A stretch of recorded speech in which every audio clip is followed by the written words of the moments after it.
You ask Tiger to solve. This deals with linear equations with one unknown. The final result is x equals -9. Let's solve it step by step. Simplify the expression. Break up the fraction. Find the greatest common factor of the numerator and denominator. Factor out and cancel the greatest common factor. Group all constants on the right side of the equation. Add 1 to both sides. Simplify the arithmetic.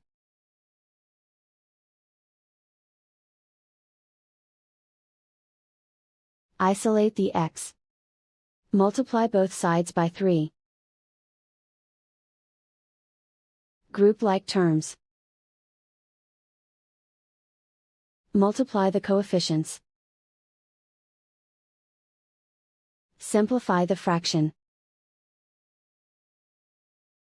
Simplify the arithmetic. And so the final result is x equals -9.